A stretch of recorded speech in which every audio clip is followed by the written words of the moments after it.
une fois de plus dans un lieu étrange que je vais vous emmener aujourd'hui. On dirait une sportive des années 70. Pourquoi est-il dans cet état? C'est ce que nous allons essayer de découvrir.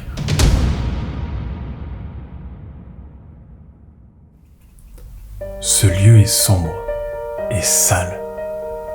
Là, vous avez carrément une de chevaux utilitaires. Tout est resté là.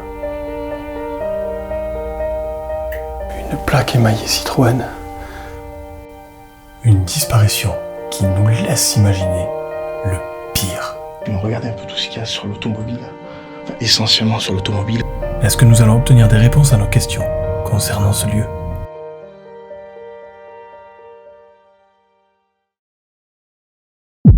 La première étape de cette exploration va être de s'infiltrer dans le lieu en toute discrétion.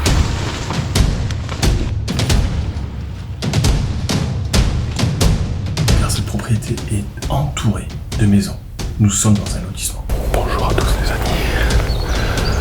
On est dans une nouvelle exploration et encore une fois dans un endroit assez risqué. Il y a du voisinage partout.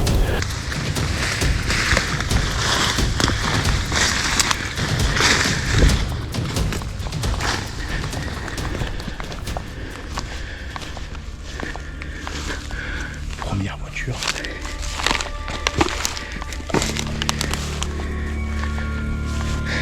Par contre, on fait super attention. Il y a pas mal de voisins autour. Et à peine rentré, on va être impressionné par la quantité de véhicules de collection. Il y en a partout et certaines sont même ensevelies sous les ronces. Mais c'est vraiment dingue, il y en a deux partout. Là-bas, il y en a une aussi.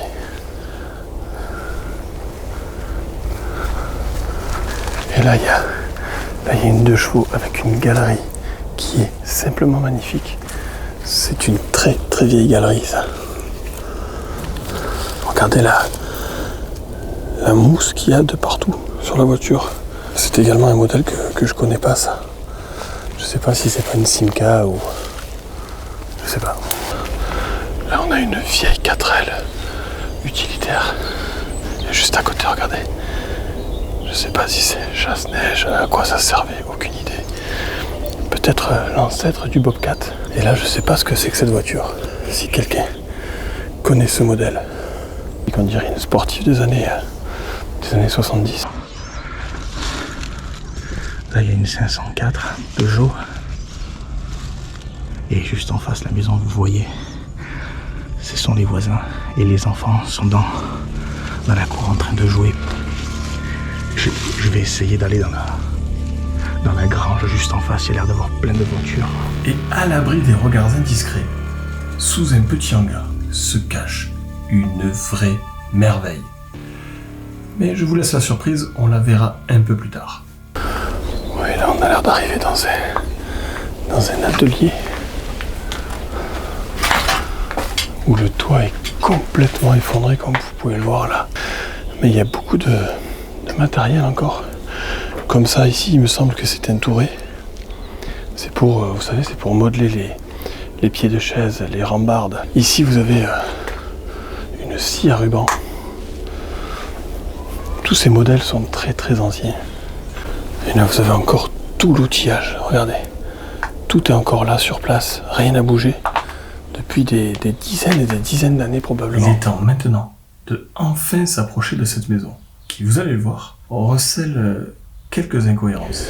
Et là on arrive devant cette maison qui tire clairement la gueule. Donc on va voir si c'est ouvert. Ouais c'est ouvert. C'est bien ouvert même. Mon premier ressenti en entrant ici est étrange. Comme vous allez le voir, le lieu est très glauque. Mais c'est surtout que j'y ressens une espèce de mélancolie, un peu comme une tristesse presque palpable.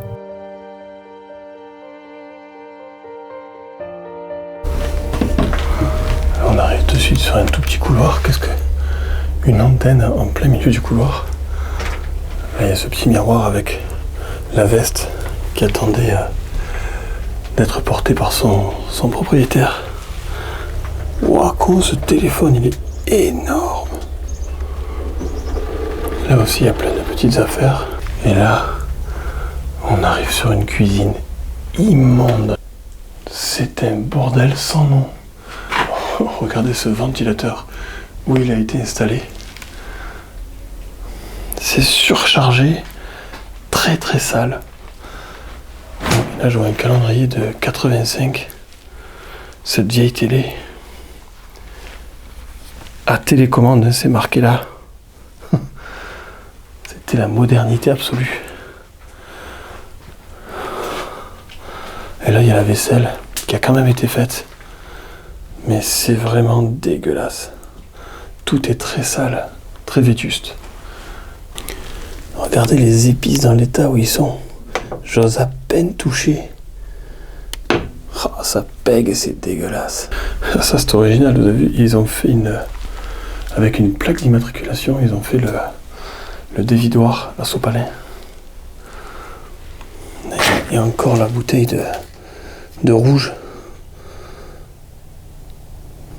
Ouais, on est sur du très vétuste. Et pour ne rien vous cacher, du assez négligé également. Décidément, cette maison me fait me poser un sacré paquet de questions.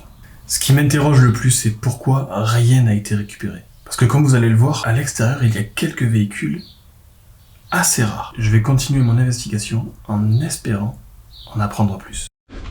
Putain, petit frigo juste là. Comme c'est tout petit, je sais pas à quoi servait cette pièce. Une pièce de débarras, un cellier, je sais pas. En tout cas, comme dirait Jean, c'est l'angoisse, quoi. C'est rempli de toiles d'araignée. Toute l'électricité date pas de maintenant. Et là, ça a l'air d'être le salon. Oh, je m'attendais pas du tout à ça. Le contraste entre la cuisine et le salon. Là, il y a une très très belle comptoise. Il y a plein d'objets de décoration. Regardez ces vieilles assiettes décoratives avec ces toiles d'araignée. C'est impressionnant. Celle-là est très minutieuse. Celle-ci, elle est full détail.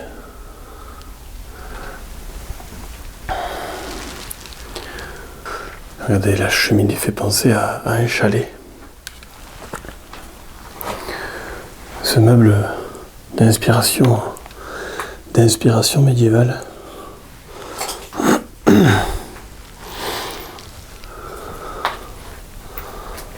Regardez là, il y a une plaque émaillée Citroën. Très jolie. Il y a encore des assiettes là-haut. Les rideaux sont en train de se casser la figure. Ça s'appelle il me semble que ça s'appelle une bergère. Et il y a le chapeau qui est posé ici. Les bougeoirs sont très stylés. Et ici, vous avez une collection de figurines de toutes les régions de France, j'ai l'impression. Paris, c'est la parisienne, apparemment. Là, il y a des autrichiennes, j'ai l'impression. Anne de Bretagne. Et là, il y a le French Cancan, carrément. La comptoise à elle était par contre complètement vidée. C'est bien dommage. Il y a encore le petit kit pour ouvrir le courrier.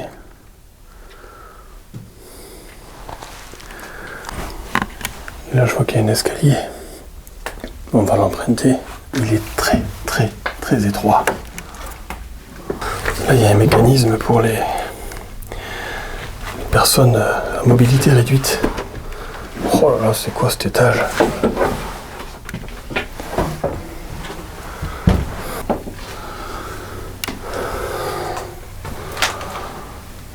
Ok, là c'est la salle de bain qui est bien enfouie. Et là c'est quoi cette pièce ? D'accord, je pense que c'était un fan de photographie.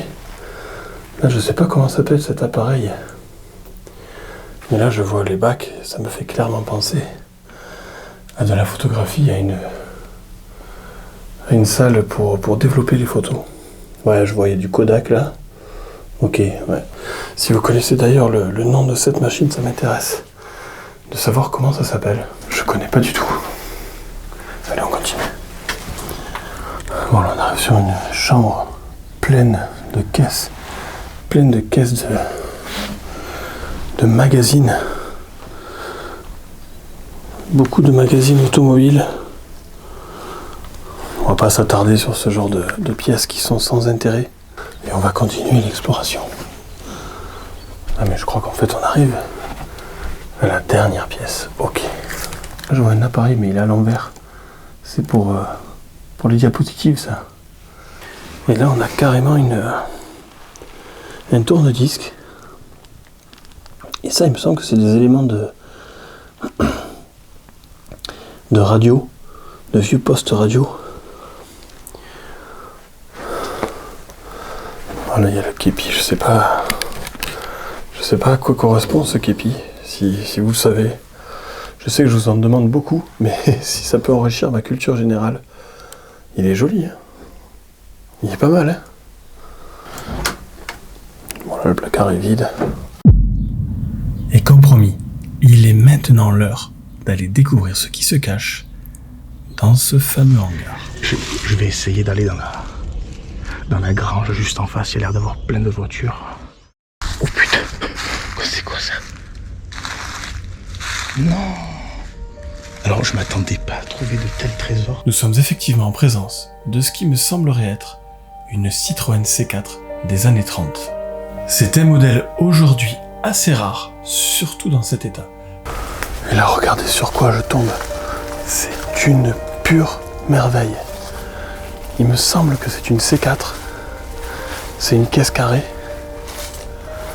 Il semblerait qu'elle soit d'ailleurs utilitaire ou presque transport en commun. On voit des banquettes à l'arrière en bois, très rudimentaire.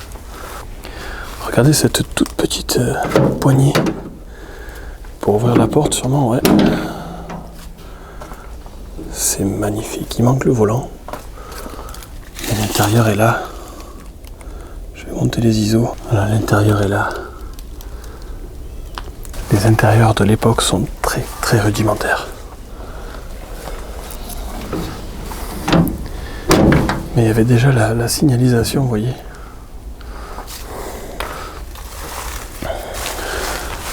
Je vais regarder si c'est un C4. Si c'est une C4 ou une C6.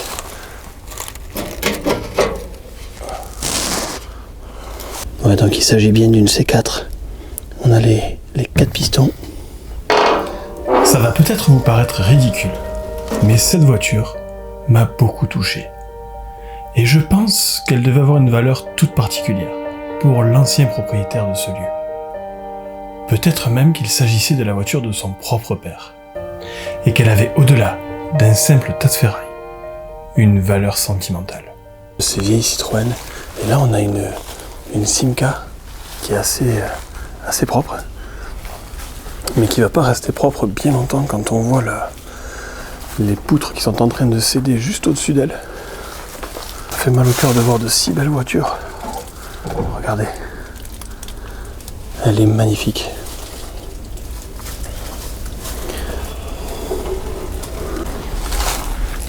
Et donc là une 404. Une berline 404. Ici une 2 chevaux.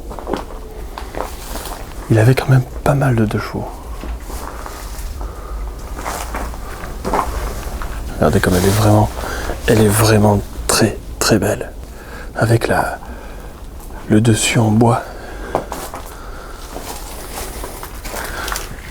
Ce sont des voitures aujourd'hui qui en parfait état se monnaient autour de entre 7 et 10 000 euros, je suppose. En tout cas, c'est le prix que je serais capable de mettre là-dedans. À peine l'exploration terminée, on a vite rangé nos affaires, et moi je n'ai eu qu'une seule idée en tête, c'est d'essayer d'obtenir des informations auprès du voisinage. Mais malheureusement, je me suis heurté à une réelle omerta. Mais ça se comprend. Nous avons malheureusement pas toujours les réponses à nos questions. Et ce lieu gardera tous ses secrets. Mais c'est aussi ça, la magie de l'exploration. Tous ces lieux que nous visitons ont le pouvoir de faire foisonner notre imaginaire. Et comme nous l'ont si bien prouvé les explorations précédentes, l'histoire d'un abandon n'est jamais banale. Il peut être tragique ou conflictuel, Il peut même s'y être joué des drames, ou des fins atroces. Et nous avons bien souvent eu des révélations poignantes sur des explorations précédentes. N'oublions jamais que ces lieux que nous visitons aujourd'hui sans vie ont été le théâtre de joies et de peines, d'histoires du quotidien. Et c'est bien pour cela que nous les arpentons avec le plus grand respect. Et je profite d'ailleurs d'avoir toute votre attention pour vous remercier. Nous venons d'atteindre sur la chaîne les 20 000 abonnés. Je n'aurais jamais cru ça possible. Et dire qu'il y a à peine plus de 2 ans, je diffusais mon premier épisode d'Urbex. Et bonjour les amis, voici le lieu de mon investigation du jour. Une télé avec télécommande au doigt quoi. Oh le programme télé de merde quoi. Que de chemin parcouru depuis, à travers tous ces lieux. C'est pour cela que je vous dis encore 1000 merci et à très bientôt pour continuer cette odyssée trépidante.